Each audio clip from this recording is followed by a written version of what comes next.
Assalamualaikum warahmatullahi wabarakatuh. Selamat berjumpa lagi, khususnya anak kelas 10 SMK Muhammadiyah 1 Pandaan. Selamat bergabung di sekolah SMK Muhammadiyah 1 Pandaan.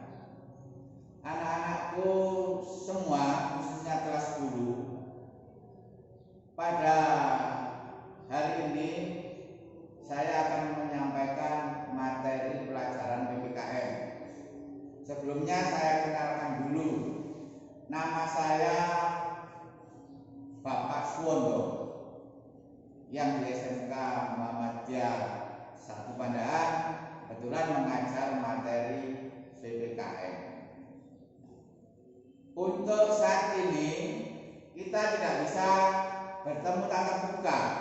Meskipun anak-anak baru, tapi pelajarannya tetap secara online.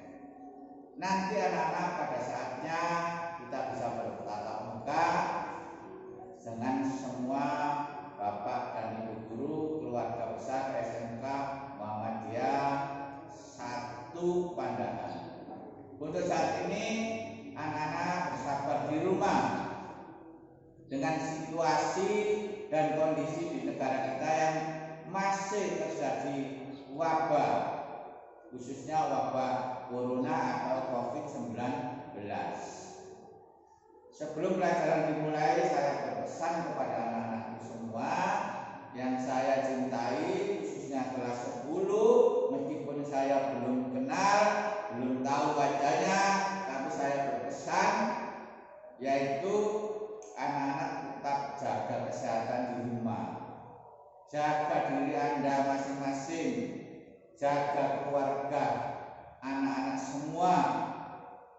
Yang tidak kalah penting, jangan keluyuran kalau tidak ada sesuatu hal yang sangat penting, karena kita tidak tahu, kita ketemu orang lain dan orang itu punya riwayat COVID-19, sehingga kita bisa tertular dan menularkan kepada keluarga kita. Jangan sampai itu terjadi, ya kan? Yang berikutnya, mari kita berdoa bersama.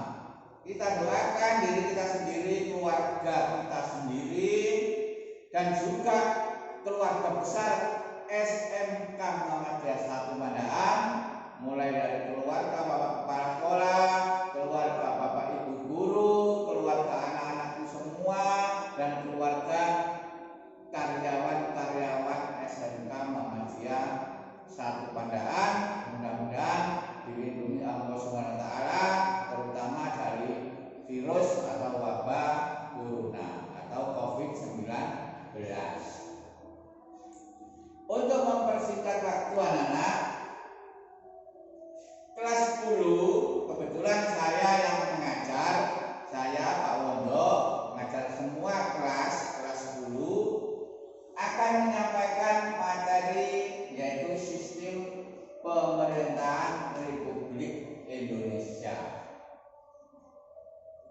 Sebelum saya sampaikan materinya, saya beritahukan, karena ini pelajaran masih bersifat online, saya akan menyampaikan materi sebagai berikut. Minggu pertama anak-anak cukup menonton video yang saya sampaikan, yang saya jelaskan ini. Ditonton dan disimak dan didengarkan saja. Tidak bisa tanya jawab. Nah, ini kelemahan dari online. Tidak bisa langsung tanya jawab. Minggu kedua sama, saya akan menyampaikan materi video, tidak bisa tanya jawab. Nanti baru minggu ketiga ada kesempatan tanya jawab dengan guru masing-masing. Dan minggu keempat ada evaluasi, atau mungkin saya bisa memberi soal-soal yang nanti yang dibahas oleh anak-anak di rumah. Itu yang kegiatannya. Nah, kita mulai anak. Sebelum materi ini, tujuan tujuan pembelajaran hari ini anak-anak supaya tahu negara kita itu sistemnya bagaimana. Nah, ini tujuan pembelajaran hari ini. Terus kekuasaan itu dimiliki oleh siapa saja. Nah, ini tujuan dari pembelajaran hari ini. Oke anak-anak, kita mulai. Sistem pemerintahan Republik Indonesia. Nah, apa sih sistem itu? Sistem itu sama dengan aturan, rangkaian peraturan, sistem kerja. Anak-anak tahu sepeda motor misalnya. Sepeda motor itu bisa hidup karena sistem, punya tugas dan fungsi masing-masing. Misalnya mesin itu menimbulkan tenaga, mengeluarkan tenaga. Terus di samping ada mesin, ada roda. Roda yaitu fungsinya untuk berjalan, bergerak. Ada mesin, ada roda, tidak ada rantai, nah, sama saja tidak berfungsi, tidak akan jalan. Nah, rantai ini sebagai penghubung antara mesin dan roda. Nah, di negara kita ibaratnya sistem pemerintahan itu seperti itu. Presiden, DPR, kemudian MPR, kejaksaan, dan semuanya rangkaian kekuasaan sehingga pemerintah ini bisa berjalan, bisa melayani kebutuhan masyarakat dengan sebaik-baiknya. Itu inti daripada sistem pemerintahan. Nah, kebetulan di negara kita sistem pemerintahannya, bentuk negaranya negara kesatuan, sistem pemerintahannya adalah pemerintahan presidensil. Jadi yang paling berwenang di negara kita itu adalah presiden, karena presiden mempunyai kekuasaan yang tidak terbatas di dalam menjalankan pemerintahan. Nah, ini disebut sistem pemerintahan. Nah, pemerintahan sekali lagi di negara kita Indonesia menggunakan sistem presidensil. Apakah hanya satu, Pak, sistem pemerintahan? Tidak. Misalnya negara tetangga kita Malaysia menggunakan sistem pemerintahan parlementer. Yang paling berperan adalah parlemennya. Sedangkan presiden adalah sebagai kebalikan, yaitu sebagai boneka atau sebagai simbol saja. Tapi kalau di negara kita presidensil, yang punya peran besar adalah presiden. Nah, itu anak-anak tentang sistem pemerintahan di Republik Indonesia. Nah, kemudian yang kedua, di dalam sistem pemerintahan ini ada yang disebut pembagian kekuasaan. Mengapa kekuasaan itu kok dibagi? Nah, ini saya jelaskan. Pada suatu negara yang kekuasaan itu dipegang oleh satu orang atau mutlak, maka negara itu cenderung kepada otoriter, diktator. Ya, karena apa? Dia berkuasa semuanya, menguasai semua bidang. Contohnya raja zaman dahulu itu diktator. Dia kekuasaannya mutlak, tidak dibagi-bagi. Undang-undang yang membuat raja, pelaksana yang melaksanakan raja, yang berkuasa raja. Jadi satu tangan. Maka cenderung diktator, sewenang-wenang. Nah, kalau ada pembagian kekuasaan, nah ini saya gambarkan ada skema. Di negara kita ini kekuasaan itu dibagi menjadi 3 nana. Nah, ini kekuasaan legislatif, kekuasaan eksekutif, dan kekuasaan yudikatif.